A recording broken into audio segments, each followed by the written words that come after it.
നമസ്കാരം. അമേസിംഗ് അക്കാഡമിക്സിലേക്ക് എല്ലാവർക്കും സ്വാഗതം. ഇന്ന് നമ്മൾ ഡീൽ ചെയ്യുന്ന ടോപ്പിക് കറണ്ട് അഫയേഴ്സ് ടോപ്പിക്കാണ്. ഇന്ത്യയിൽ നടന്ന international film festival of India ആണ് ഇന്നത്തെ നമ്മുടെ ടോപ്പിക്. ഇനി വരാൻ പോകുന്ന മിക്ക കോമ്പറ്റേറ്റീവ് എക്സാംസിനും ജനറൽ നോളജ് വിഭാഗത്തിൽ നിന്നും കറണ്ട് അഫയേഴ്സ് ടോപ്പിക്കിൽ നിന്നെല്ലാം ഉറപ്പായിട്ടും ഇതിൽ നിന്ന് ഒരു ക്വസ്റ്റ്യൻസ് നിങ്ങൾക്ക് പ്രതീക്ഷിക്കാം. അപ്പോൾ നിങ്ങൾ ഈ വീഡിയോ ഒരു എക്സാം പോയിന്റ് ഓഫ് വ്യൂവിൽ കണ്ടു നോക്കുക. അപ്പൊ നമുക്ക് ഈ ഫിലിം ഫെസ്റ്റിവലിന്റെ ബാക്കി ഡീറ്റെയിൽസ് നോക്കാം. ഈ നവംബർ 20 മുതൽ 28 വരെ, അതായത് 9 ദിവസം ഇന്റർനാഷണൽ ഫിലിം ഫെസ്റ്റിവൽ നടന്നത് ഗോവയിലാണ്. ഈ വർഷം നടന്നത് ഇതിന്റെ 55th എഡിഷൻ ആയിരുന്നു. ഇനി ഫിലിം ഫെസ്റ്റിവലിന്റെ ചരിത്രം നോക്കുകയാണെങ്കിൽ 1952 ഇത് തുടങ്ങിയത്. അന്നെല്ലാം നമ്മുടെ രാജ്യത്തിന്റെ വിവിധ പ്രദേശങ്ങളിലാണ് ഈ ഫിലിം ഫെസ്റ്റിവൽ നടത്തിക്കൊണ്ടിരുന്നത്.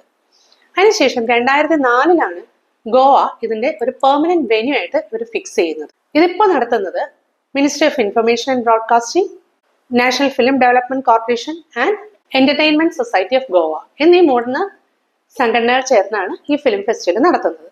ഈ ഫിലിം ഫെസ്റ്റിവലിന്റെ ഈ വർഷത്തെ theme young film makers, the future is now എന്നുള്ളതാണ്.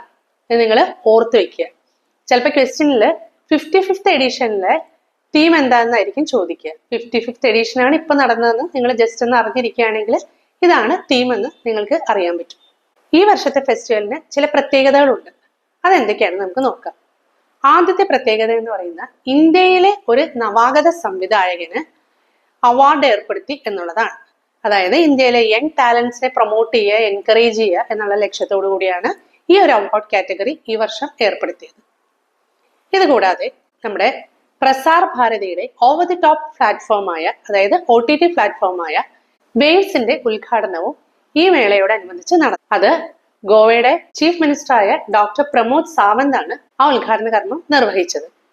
ഇനി വേറെ പ്രത്യേകത പറയുകയാണെങ്കിൽ ഇന്ത്യയിലെ 4 ലെജൻഡറി ഫിലിം പേഴ്സണാലിറ്റിയുടെ 100th ആനിവേഴ്സറി ആയിരുന്നു. അതായത് അവര് എല്ലാവരും തന്നെ 1924 ജനിച്ചവരാണ്. അവരുടെ 100th ആനിവേഴ്സറി ആയിരുന്നു ഈ വർഷം.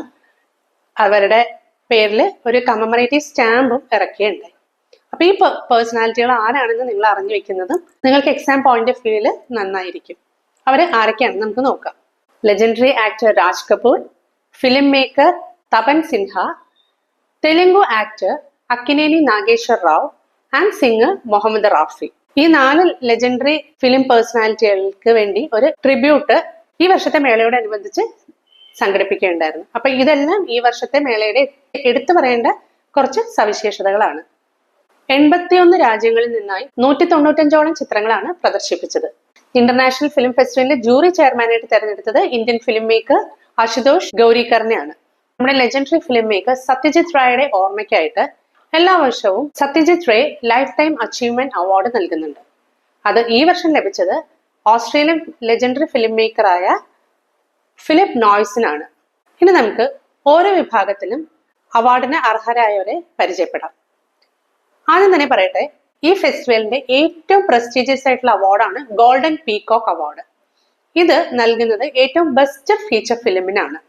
അതായത് ഗോൾഡൻ പീകോക്ക് അവാർഡ് ആർക്ക് ലഭിച്ചു എന്ന് പറയുമ്പോൾ നിങ്ങൾ സംവിധായകനെയോ അല്ലെങ്കിൽ ആക്ടറിനെയോ ആക്ട്രസിനെയോ ഒന്നും ഓർക്കരുത്. ബെസ്റ്റ് ഫിലിമിനാണ് ഗോൾഡൻ പീകോക്ക് അവാർഡ് ലഭിക്കുന്നത്. ഈ ബെസ്റ്റ് ഫിലിമിന് ഒരു ഗോൾഡൻ പീകോക്കും അതോടൊപ്പം 40 ലക്ഷം രൂപയും സർട്ടിഫിക്കറ്റും ആണ് ലഭിക്കുന്നത്. ഈ വർഷത്തെ ഗോൾഡൻ പീകോക്ക് ലഭിച്ചത് ടോക്സിക് എന്ന് പറഞ്ഞൊരു ലിത്വാനിയൻ ഫിലിമിനാണ്. ഇത് സംവിധാനം ചെയ്തത് സോൾ ബ്യൂവേൽ എന്ന് പറഞ്ഞൊരു ഫീമെയിൽ ഡയറക്ടറാണ്. ഇനി ഈ ടോക്സിക് നിങ്ങൾ വീണ്ടും ഓർത്തു വെക്കേണ്ടതുണ്ട്. അതായത് ബെസ്റ്റ് ഫീമെയിൽ ആക്ട്രസ് 2 പേരാണ് ഷെയർ ചെയ്തത്. അവര് ഈ ടോക്സിക് എന്ന ഫിലിമിന്റെ അഭിനയത്തിനാണ് അവർക്ക് അവാർഡ് ലഭിച്ചത്. അപ്പോൾ നമ്മൾ ഗോൾഡൻ പീകോക്ക് പറഞ്ഞു. ഇനിയുള്ളത് സിൽവർ പീകോക്ക് അവാർഡുകളാണ്. ഇത് ലഭിക്കുന്നത് ബെസ്റ്റ് ഡയറക്ടർക്കും ബെസ്റ്റ് ആക്ടർ മെയിലിനും അതുപോലെ ബെസ്റ്റ് ആക്ടർ ഫീമെയിലിനുമാണ്. ഈ 3 കാറ്റഗറി ആൾക്കാർക്കാണ് സിൽവർ പീകോക്ക് അവാർഡ് ലഭിക്കുന്നത്. അപ്പൊ നമുക്ക് ബെസ്റ്റ് ഡയറക്ടർ ആരാണെന്ന് നോക്കാം. ബോഗ്ദാൻ മൊറേസാനോ ആണ് ഈ വർഷത്തെ ബെസ്റ്റ് ഡയറക്ടർ. അദ്ദേഹത്തിന്റെ the new year that never came എന്ന റൊമാനിയൻ ചിത്രമാണ് അദ്ദേഹത്തിന് ഈ അവാർഡ് നേടിക്കൊടുത്തത്. അടുത്ത നമുക്ക് ബെസ്റ്റ് ആക്ട്രസ് ഫീമെയിൽ നോക്കാം. അത് 2 പേരാണ് ഷെയർ ചെയ്തത്. ഞാൻ നേരത്തെ പറഞ്ഞ ഗോൾഡൻ പീകോക്ക് അവാർഡ് ലഭിച്ച ടോക്സിക് ഫിലിമിലെ അഭിനയത്തിനാണ് ഇവർക്ക് അവാർഡ് ലഭിച്ചത്. ആ 2 പേര് ബെസ്ത മാതുലെ ആൻഡ് ഈവ റൂപ്പിക്കേറ്റ്. അവരുടെ സോഷ്യോ ഇക്കണോമിക് ലൈഫിൽ നിന്ന് അവരുടെ ഫ്രണ്ട്ഷിപ്പിന്റെയും അഡോളസൻസിന്റെയും കഥ പറയുന്ന ഒരു സിനിമയാണ് ഈ ടോക്സിക് എന്ന് പറയുന്നത്. അതിൽ ഇവരുടെ പെർഫോമൻസ് വെച്ചിട്ടാണ് ഇവർക്ക് ഈ അവാർഡ് ലഭിച്ചത്. അടുത്തത് ബെസ്റ്റ് ആക്ടർ മെയിൽ ആണ്. ക്ലെമൻ ഫാവോ ദ ഹോളി കൗ എന്ന ഫ്രഞ്ച് സിനിമയിലെ അഭിനയത്തിനാണ് അദ്ദേഹത്തിന് ഈ അവാർഡ് ലഭിച്ചത്. അടുത്തത് സ്പെഷ്യൽ ജൂറി അവാർഡാണ്. അത് ഈ ഹോളി കവിന്റെ സംവിധായകയായ ലൂയി കോർവോയ്സർക്കാണ് ലഭിച്ചത്. അടുത്തൊരു വിഭാഗത്തിലെ പ്രൈസ് നൽകുന്നത് piece and non violence promote ചെയ്യുന്ന ഫിലിമുകൾക്ക് ലഭിക്കുന്നത് ഒരു അവാർഡാണ്. ICFT UNESCO Gandhi medal. ഈ വർഷത്തെ അവാർഡിന് അർഹമായ ചിത്രം ലെവിൻ ആറ്റ്കിൻസ് സംവിധാനം ചെയ്ത ഒരു ജോർജിയൻ ചിത്രമായ ക്രോസിംഗിനാണ്. ഇനി ബെസ്റ്റ് ഡെബ്യൂ ഫിലിം മേക്കർ, ഇതിന്റെ അവാർഡ് ലഭിച്ചത്, നിങ്ങൾ ഓർക്കുക ഇത് ഇന്ത്യൻ അല്ല, ഇന്ത്യക്കാർക്ക് വേറെ അവാർഡ് ഉണ്ട്. ഇത് ഓവറോൾ നൽകുന്നത് best debut film maker award Sara ഫ്രീഡ്ലാൻഡിന്റെ ഫെമിലിയർ ടച്ച് എന്ന മൂവിക്കാണ് ലഭിച്ചത്. ഇനി നമുക്ക് ഇന്ത്യൻ ടാലൻസിലേക്ക് പോവുകയാണെങ്കിൽ ഇന്ത്യക്കാർക്ക് ലഭിച്ച അവാർഡുകൾ നമുക്ക് നോക്കാം. ഞാൻ നേരത്തെ പറഞ്ഞു പുതിയതായിട്ടൊരു കാറ്റഗറി ഏർപ്പെടുത്തിയിട്ടുണ്ട്. അതായത് പുതിയ നവാഗത സംവിധായകൻ, അതായത് നവാഗത സംവിധായകർക്ക് നൽകുന്ന അവാർഡ്. അത് ഈ വർഷം ലഭിച്ചത് ഒരു മറാത്തി സംവിധായകനാണ്. അദ്ദേഹത്തിന് ഗരാത് ഗണപതി എന്ന ഫിലിമിനാണ് അവാർഡ് ലഭിച്ചത്. അദ്ദേഹത്തിന്റെ പേര് നവജോത് ബന്ദിവാദേക്കർ എന്നാണ്.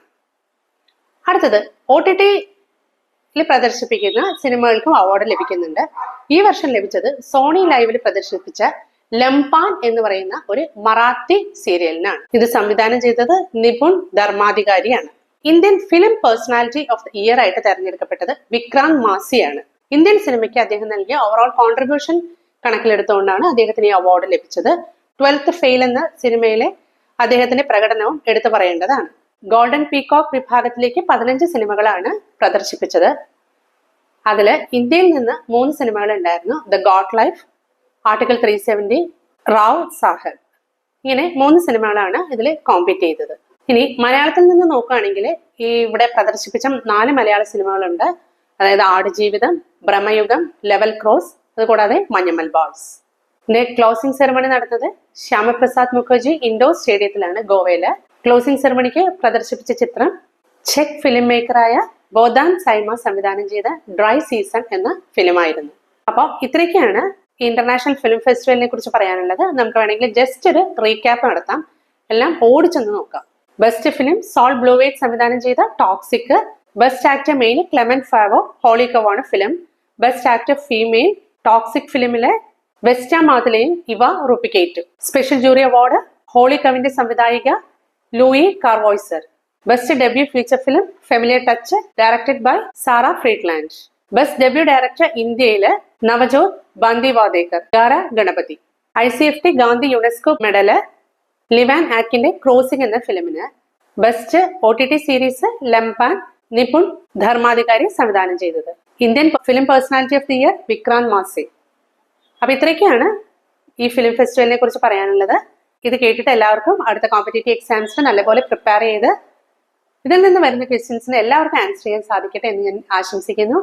അപ്പോൾ അടുത്തൊരു വീഡിയോയിലൂടെ നമുക്ക് വീണ്ടും കണ്ടുമുട്ടാം. Until then, bye from Team Amazing Academics.